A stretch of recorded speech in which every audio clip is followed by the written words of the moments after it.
नमस्कार साथियों, जय बजरंग इंस्टीट्यूट पर आपका स्वागत है। तो आज मैं आपको कराने जा रहा हूँ अनुच्छेद संसद की ट्रिक के माध्यम से। तो ट्रिक हमारी किस तरह है।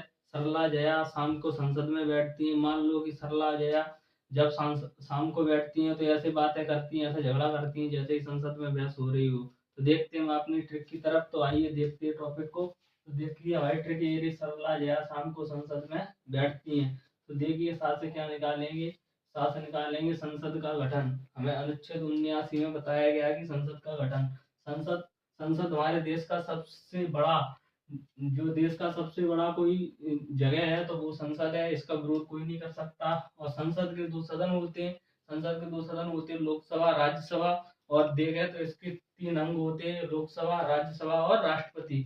तो हमें अनुच्छेद 79 में क्या बताया गया है, संसद के गठन के बारे में बताया गया है। फिर देखते हैं हम अनुच्छेद 80 में क्या बताया गया है। तो इसमें बताया गया राज्यसभा का गठन।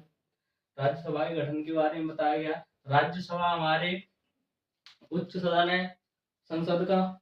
राज्यसभा कभी भंग नहीं होती है। राज्यसभा की अगर सीट देखी जाए तो इसमें राज्यसभा में 250 सीटें होती हैं। 250 सीटें होती हैं। और राज्यसभा का कार्य 6 वर्ष का होता है। उसके बाद देखते हैं लास्ट लोकसभा। हमारे अनुच्छेद 81 में लोकसभा के बारे में बताया गया। तो लोकसभा में सीटों को देखा जाए तो पहले 545 होती थी, अब 543 हो गई है। जो दो आंग्ल सीटें होती थी उन्हें समाप्त कर दिया गया है। लोकसभा का कार्यकाल 5 वर्ष का होता है। लोकसभा कार्यकाल 5 वर्ष का होता है। और यह विघटित है, मतलब यह विघटित है। इसे भंग किया जा सकता है, राज्यसभा को भंग नहीं किया जा सकता है। उसके बाद देखते हैं जनगणना के पश्चात पुनः समायोजन। ये हमारे अनुच्छेद 82 में बताया गया है। तो देखते हैं, जब हमारे देश की जनगणना होती है उसमें के बाद पता चलता है कि हमारे देश में कितनी जनसंख्या है। उसी के हिसाब से हमारे राज्य में कितनी जनसंख्या की वृद्धि हुई, उसी के हिसाब से राज्यसभा सीटों का समायोजन करती है। उसके बाद देखते हैं अवधि।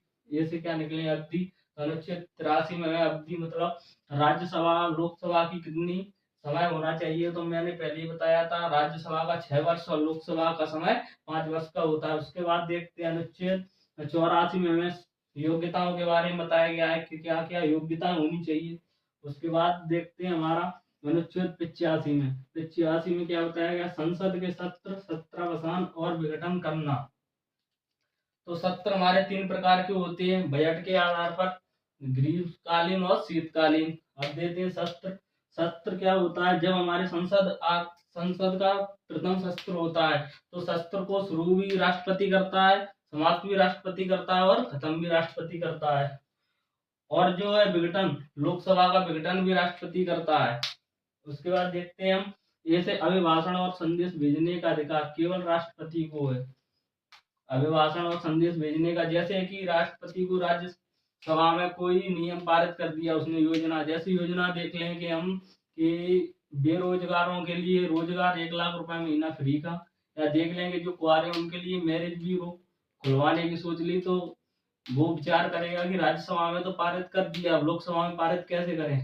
तो वह संदेश भेजेगा। क्या भेजेगा, लोकसभा के लिए संदेश भेजेगा कि भाई आइए और लड़कों के लिए इनका भी कुछ भला हो जाएगा। देखते हैं, तो वह संदेश भेजेगा कि यहाँ पे तो राष्ट्रपति संदेश भेजकर, मतलब कोई कानून बिगड़ा हुआ है या कोई कानून छूटा हुआ है तो वह उसे संदेश के जरिए भी बताकर सुधार सकता है। यह उसे अधिकार होता है। अभिभाषण, राष्ट्रपति को विशेष अभिभाषण। अभिभाषण राष्ट्रपति का विशेष अभिभाषण। जब लोकसभा पहली बार संसद में आती है तो राष्ट्रपति भाषण देते हैं। और लोकसभा का प्रथम सत्र होता है उसमें भी राष्ट्रपति भाषण देता है। तो यह दोनों में महत्वपूर्ण है। जब लोकसभा पहली बार संसद में आती है तब राष्ट्रपति भाषण देता है, प्रथम सत्र होता है तब राष्ट्रपति भाषण देता है। उसके बाद देखते हैं, ये हमारा कितने में, यह अनुच्छेद 85 में था, यह अनुच्छेद 86 में, और ये हमारा अनुच्छेद 87 में। उसके बाद देखते हैं मंत्रियों और न्यायवादी सदस्यों का अधिकार। मतलब न्यायवादी है, इसको इतना अधिकार है कि ये किसी भी संसद में बैठ सकता है, राज्यसभा में, लोकसभा में बैठ सकता है, सुप्रीम कोर्ट या हाई कोर्ट में बैठ सकता है। लेकिन यह वोट किसी को नहीं दे सकता, क्योंकि ये ना तो कोई मुख्यमंत्री है ना कोई प्रधानमंत्री है। यह हमारे देश का बड़ा विधि विधि अधिकारी होता है, या फिर सलाहकार माने सलाहकार होता है। तो ये हमारे यहाँ तक अनुच्छेद 88 हो चुके हैं। उम्मीद करता हूँ आपको ये संसद के अनुच्छेद पसंद आए होंगे। अगर पसंद आते हैं तो जय बजरंग इंस्टीट्यूट को लाइक शेयर एंड सब्सक्राइब करें। मिलते हैं अगली वीडियो में, तब तक जय हिंद जय भारत।